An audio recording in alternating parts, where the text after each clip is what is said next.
Hey, what's going on, guys? Kalamazi here. In today's video, we'll be talking about Warlock, Warlock feedback for patch 10.1.5.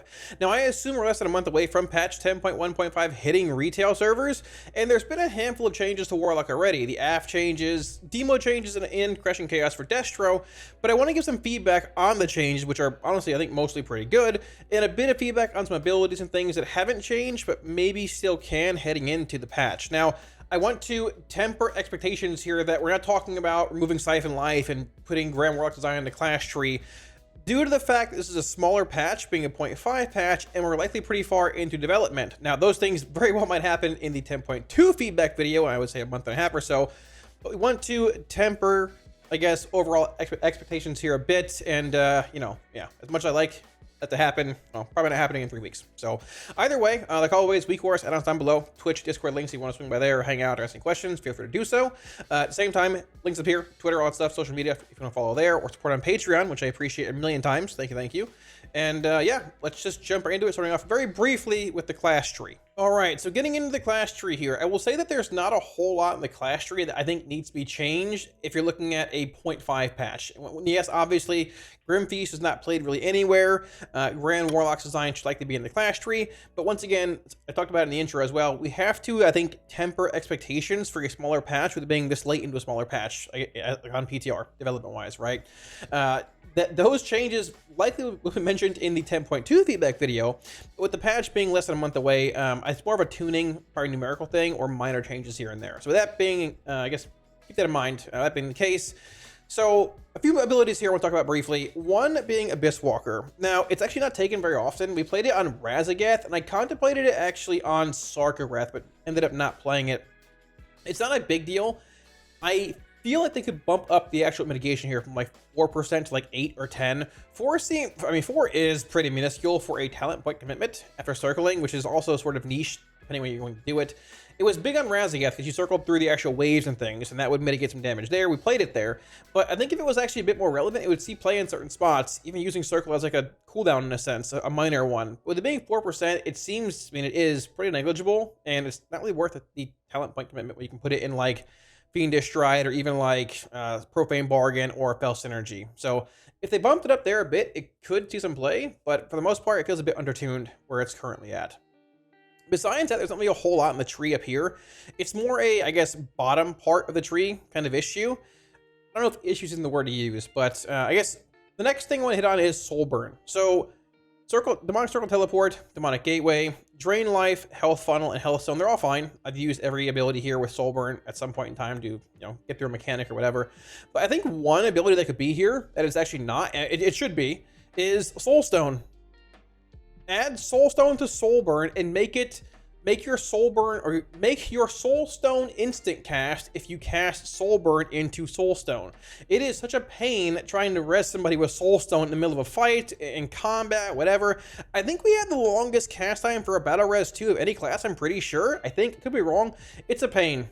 Regardless, adding Soul Stone to Soul Burn would be a huge quality life increase. Maybe you could even tack on a bit of like extra health and mana if you res them with it, but it would be massive. There's so many times in raid where they call for a res, I'm trying to res somebody, I'm getting a mechanic on me, gotta move, gotta dodge, this, that. Like on Sarkareth, it was a literal nightmare, but being able to Soul Burn a Soul Stone would be massive. I don't think it changes anything or makes it OP, it just, honestly, it probably makes it worse for us because we're probably like the assigned resing class, but it would make quality life just so much better when you're having to res somebody in the middle of combat, whether it's in plus or raiding or just honestly wherever. So the other ability here I want to mention briefly is actually Sargerai Technique. So Technique is good for Affliction and good for Destruction. Affliction buffs Shadow Bolt or Drain Soul, depending on your talent you take. Destruction is Incinerate, but the problem is that it buffs Shadow Bolt for Demonology. Shadow Bolt with Demonology makes up about 1 to 1.5% of your damage in pure single target. And in single target, that's the highest scenario. That's where Shadow Bolt does the most damage. And it's abysmal. It's putrid damage. And I know they're trying to buff Shadow Bolt and other abilities to make Demo's damage more consistent in patch 10.15, which is actually a good thing to do.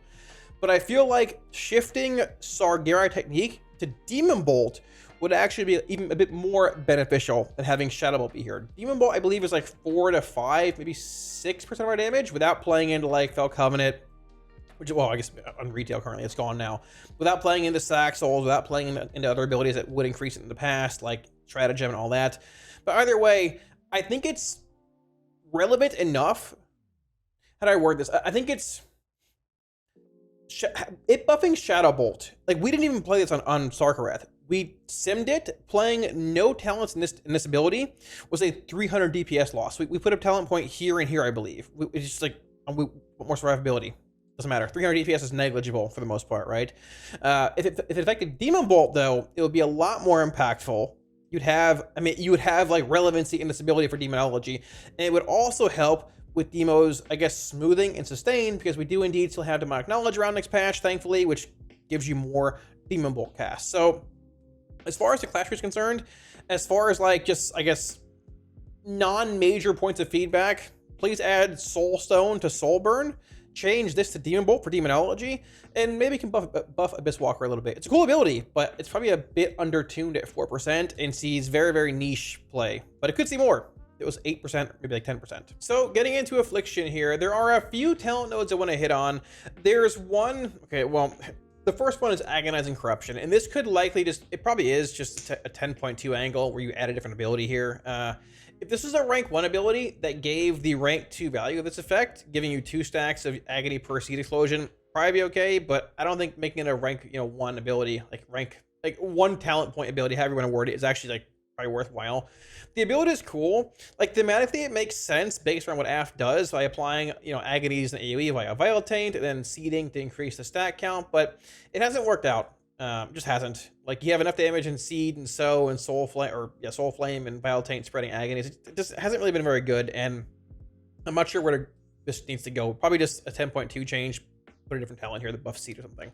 But either way, besides that, want to draw attention to that briefly, there are a few nodes in the AF clash where I think need some attention. AF overall is much better going into 0.15 because of the changes to Malefic Affliction being removed. Xavius' Gambit now. Doom Blossom much better in AoE. Seed cast time being reduced feels great as well. So AF is getting much better. Better quality life feels, all that stuff. Happy with where AF's at for the most part. Once again, some nodes probably need a little bit of help.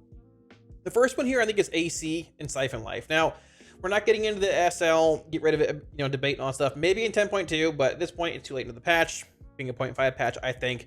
But either way, I think we need to draw some attention to Absolute Corruption, because Siphon Life is the play in basically all content at this point. Whether it's single target, 2 target, AoE, Mythic Plus, it's just the play, right? And it's due to the interaction with Rapture. I mean, for the most part, right? Like in Mythic Plus, you're playing it for more single target boss damage. I mean, Seed with Sow and Soul Flame and Vital Taint applying agonies and all that can carry your AoE just fine. AF's fine at AoE. But I feel like the issue is that Absolute Corruption's a bit undertuned as well. It's an iconic ability. It's an iconic ability. It's been played a million times in the past on council-based fights, 2 target fights, 3 target fights, fights where you have spread cleave, you want that, consistent rot damage, we're not in range.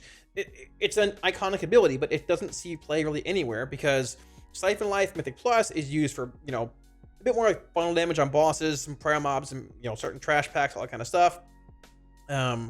In single target, obviously SL is better, but even in like 2 target settings, like if you had a council-based fight, right, and you're playing AF, you play Siphon Life because Rapture does more damage based on the number of dots that are active on each target. So it's more damage just being a dot on its own in Siphon Life, comparatively to AC, and Rapture hits both targets harder. And now we also have the interaction with Grim Reach, where Grim Reach basically extrapolates damage out onto more mobs based on the number of dots that are on the mob you're hitting. So in AoE and Plus, you'll put it up in single target, but in AoE, you want to put Siphon Life on your main mob too, to further extrapolate the damage out onto every other mob. So I feel like AC needs some buffs to compensate for just Siphon Life's universal applicability in most settings. Buff the damage to 15 to 30 or 40 probably, and it'd be okay. In Mythic Plus, it might still be an SL angle. That's the thing, because if you're playing Seed and Sow, you're spamming Seed and AoE, Corruption's never falling. But if the damage is relevant enough, just based on the Corruption ticking, that could be a thing where maybe ACC's play. But in its current form, I think it's a little bit undertuned. Probably needs some help there. And moving on from there, actually to PS and Vital Taint. So PS, I feel like the general direction of AF is PS is more your single target talent in this row, and Vile Taint's more AoE, similar to Siphon Life and Absolute Corruption. Vile Taint costs a shard, shorter cooldown, and applies agony to every mob hit. Well, 8 mobs, however you're gonna word it. PS is no shard, longer cooldown, and pulses damage onto surrounding mobs. So it does some AoE, but at the same time, it's more, I guess, single target based in a sense. That's where it makes sense. And for the most part, it's been the single target play for, since its inception, I think in BFA. But in Dragonflight, it's been more of a Vile Taint angle. And it basically has been since like mid Vault of the Incarnates. And I feel like it's a bit off. I could be wrong. Maybe Vile Taint is they want it to be good everywhere, comparatively to PS being better in single target. But if PS is the goal, the talent, it's like single target, you have this and plus or AoE, it needs some buffs damage wise. Because I mean, with the Warlock tier set being cooldown reduction to both PS and Vile Taint this patch, I was hoping that PS might pull ahead enough with cooldown reduction being a bit better than Vile Taint to be better in single target. But unfortunately, that's not the angle. It's still Vile Taint, and while it's fine to play with, feels okay. I feel like PS is probably just a bit better. I mean, a bit more, what's the word I'm looking for? Not realistic. Applicable, maybe?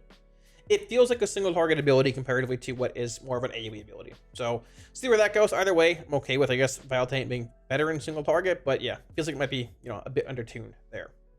Moving on from there, the next talent here is going to be Inevitable Demise. Now, this talent is undertuned. This talent here, with 1 point in Pandemic Invocation, sims higher than having 2 points in this talent here. And the reason we go through Soul Swap is to get Withering Bolt. So you put 1 point in Soul Swap to get this, and 1 point in PI, because 1 point here sims higher than 2 points here. Now, I know ID has some sustain value with it, like personal sustain with healing and all that stuff. It's a bit of a minor nuke when it comes to having max stacks and dumping it on a boss, but it is a bit button bloaty, I will admit, having to work a Drain Soul in, or Drain Life in. But at the same time, at rank 2 out of 2, an ability like this should not be doing less damage than this. Now, PI is not overtuned. It's fine where it's at. It's more of an ID being undertuned kind of angle. Now, when it comes to AoE and things, you're playing Soul Rot, you can fork an ID, a Drain Life buff by ID, and do decent damage, but I feel like there should be some kind of modifier, maybe in single target. If it hits one mob, it does twice my damage, something like that, maybe. It feels really bad taking Soul Swap when you don't have any relevancy whatsoever for Soul Swap in single target. We take this ability here to bridge the gap to Withering Bolt and give us a talent point for Pandemic Invocation. So, hopefully, that's maybe looked at, possibly addressed as well, tuning-wise. But, I mean, for the most part, like, I'm fine playing this. Weaving in Drain Life felt a bit awkward, as AF in the past. But, overall, I mean, AF's, once again, AF and quality of life, like, I mean, AF's quality of life has increased drastically in patch 10.15, with Malefic Affliction being removed, having Xavius' Gambit now, Dread Touch being, or sorry, Doom Blossom being much better in AoE now. Dread Touch being just, hey, put up a UA and Rapture, it's rolling. And Seed's cast time being reduced. I've said it a bunch, but honestly, I think people are sleeping on AF a little bit. It's going to be a much more fluent spec to play without MA being around. And these prio target-based fights, Soul Swap could be good. Soul Swap could be good. Keep an eye on AF. But a few points here and there that could maybe use a little bit of attention. Now, number 2 is going to be Destruction, and Destruction has not received a whole lot of changes in patch 10.15. It got one, but the one change is actually pretty big. That change is to Crashing Chaos, and sort of, I guess in a sense, Grand Warlock's design. Now, the change makes it so that Crashing Chaos no longer is a reduced shard cost on Chaos Bolts and Random Fires. It now buffs your next 8 Chaos Bolts and next 8 Random Fires by 50% or 70% at rank 2 out of 2. This adds a lot of damage to your Infernal and essentially makes it, much more of a relevant cooldown, which means that Grand Warlock's design, making it essentially a 2-minute cooldown, it adds a lot of relevancy to the 2-minute Destro build. Now, Sims haven't been run for this, they're not implemented yet, but I am curious to see if the 2-minute Destro build ends up being worthwhile.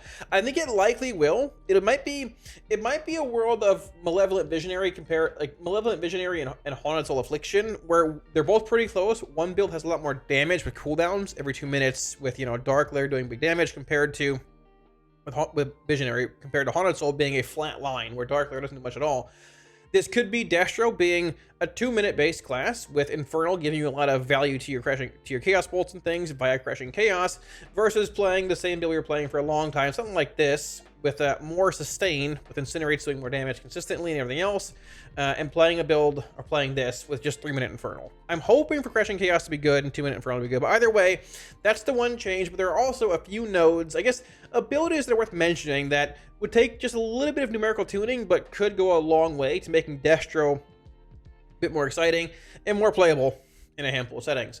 Up here, for the most part, once again, being a smaller patch, I do want to desync Inferno and Cataclysm at some point. It'd be nice if it happened, obviously, but it's too late in this patch for it to happen. That's a large change. A lot of the changes, at least, I mean, to me, I think that could happen. Still, a decent chance of it happening in a smaller patch, revolve around Burn to Ashes and Madness of the Azakir. Now, off the bat, a simple change to Madness of the Azakir could straight up just be, hey, honestly, make the duration of Madness like 8 seconds. Honestly, Madness is basically Dread Touch, but a shorter cooldown, or a shorter duration than what the initial Dread Touch was. Dread Touch was 6 seconds. It's now 8. Madness is 5 seconds. It was buffed from 4 seconds already, like in beta or in 10.0, whatever. So, like, a lot of issues with Destro currently is that movement affects the damage a crazy amount. It does, because you want to be able to cast Chaos Bolt basically once every 4 seconds to maintain Madness and all that, which, if you're having to move from mechanics, a lot of random stutter stepping and things can really scuff Destro's damage. I played it on Echo Notherian, and at times it was good if you had not a lot of mechanics on you, but at times if you got some, like Volcanic Heart, it was catastrophic what it would do to your damage compared to playing maybe Aff or Demo. Madness needs a duration increase. To a similar extent, you could make it so you can cast spells in the move, which I don't think is going to happen at this point. There's been a lot of feedback on that. I do think the key to unlocking that, I guess making Destro more mobile, could easily be based around Burn to Ashes. You could make it, because, I mean, with current Burn to Ashes playstyle, you always have a stack. It's very rare to have a stack of Burn to Ashes. It was increased from, I think, 4 to 6 in patch 10.1. And you rarely ever drop a stack even when it was a max of 4. Now it's 6. So you could change Burn to Ashes and maybe make something with Incinerate castable while moving, or give you an instant cast Incinerate maybe, that you can cast sort of on the move, being an instant cast or something along those lines, at a certain stat count maybe. Because while having a permanent buff to your Incinerates is nice, I feel like you certainly could retool Destro's damage profile a little bit and make it a bit more mobile. Maybe the key to that is based on Burn to Ashes. It might be a bit of a reach with it being later into PTR development for 0.15, but I think it's worth bringing up. Even if that's not the case, I think certainly increasing the duration of Madness to like 8 seconds would be fine. And it would make Destro feel so much more, not rewarding, but I guess playable in certain spots. There are some fights where Destro's pretty good. It's hard to make proper use of its damage profile at times, with Madness being your maintenance buff, being a 5-second duration. One final thing to hit on here for Destro, not a whole lot. There are some other things we can hit on too, like tuning around Conflagration Chaos or whatever else, but people are going to bring up Channel Demon Fire being castable on the move. And number one, I don't think it's happening. That feedback's been out there since Battle for Azeroth, literally. But number two, it doesn't really fix anything for Destro, because unless they buff CDF next patch, we're not playing it regardless. We're playing it this patch because of our 2-piece and our 4-piece revolving around CDF, right? So if you made like the tier bonus castable while moving, it's all a band-aid fix. It's not a permanent fix to Destro's lack of mobility, because 10.2 rolls around and you're back to being, you know, a stationary gameplay, with Madness being 5 seconds long. So while sure it would be a short-term quality of life increase and maybe a bit of a fix to Destro's lack of mobility this patch, I don't think adding a movement clause to CDF is the proper fix. Would it help? Yes, but is it worthwhile for the long-term, I guess, just longevity and health of the spec? No. I think the big things for Destro are increasing Madness duration to like 8 seconds, a longer duration, I guess 8's probably reasonable, and maybe Burn to Ashes, giving you some Incinerate instant cast or cast while moving, and also keeping your fingers crossed that, hey, maybe Crashing Chaos and Grand Warlock design are good. One final thing here is Dimensional Rift versus Chaos, or Power, yeah, Dimensional Rift versus Chaos Incarnate. So Dimensional Rift was buffed in the early parts of 10.15 PTR, but I think by 15%. Now, they're actually not that far off Rift compared to Chaos Incarnate. You could desync the nodes, maybe just put Dimensional Rift here and Chaos Incarnate here. That would be a decent option, possibly. But I mean, that's probably a larger change for 10.2. I do think Rift could use some more buffs to get it to a point where Rift and Chaos Incarnate are basically one and the same. Maybe you want Incarnate in like Havoc-based cleave settings or big AoE-based settings where you can get that max mastery rain of fire buff, which is more relevant there. But in like single target or movement-based settings, you want to play Dimensional Rift. If they can get the tuning right on both those to make Rift maybe like better in single target or movement encounters, but like cleave fights or mass AoE Incarnates to play, that's solid. And everybody would love having Rift back for Destro because it was iconic in Legion. It feels great, but in the end, we haven't hit the button at all this expansion outside of beta when it was OP. So those are my wishes for Destro. For the remainder of PTR, basically all tuning things and just turning of a knob on certain abilities. And yeah, fingers crossed the Crashing Chaos and Grand Warlock's design are also worth it.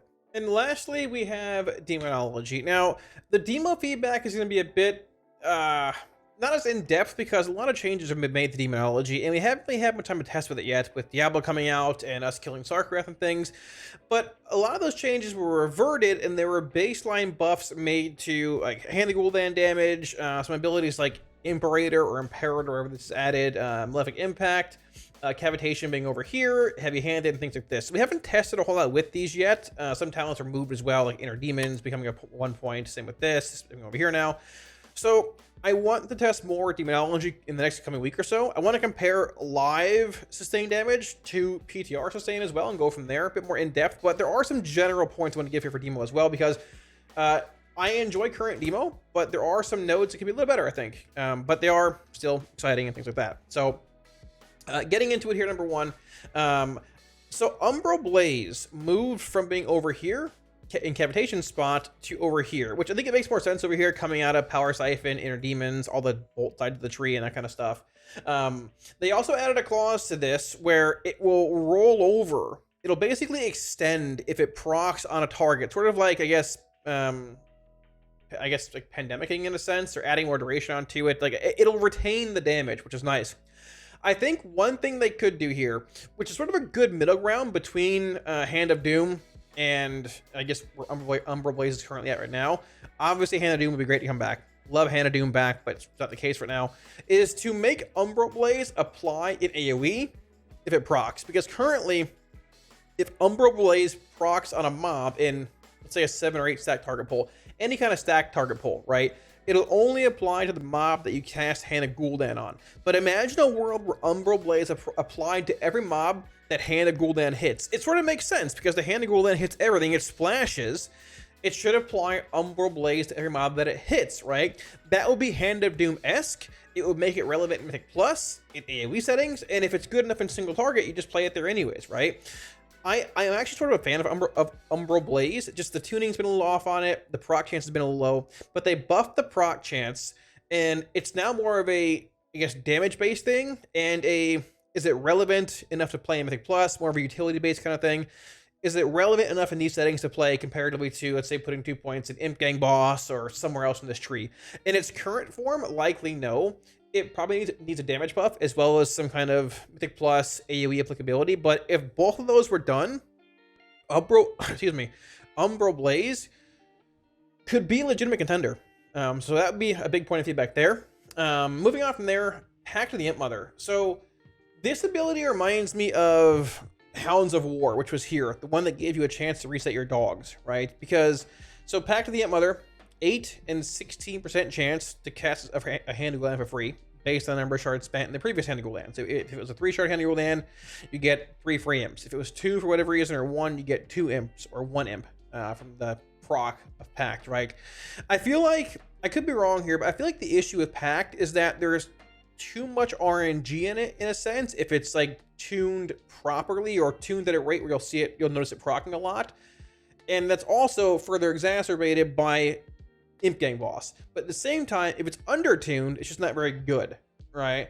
In its current form, I think it likely needs maybe some some possible minor buffs to its proc chance, possibly.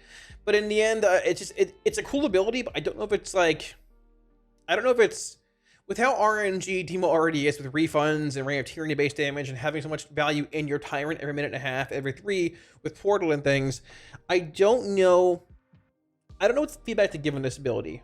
I'd love to play it, but it feels a bit awkward in its current form, and I don't know how to fix that.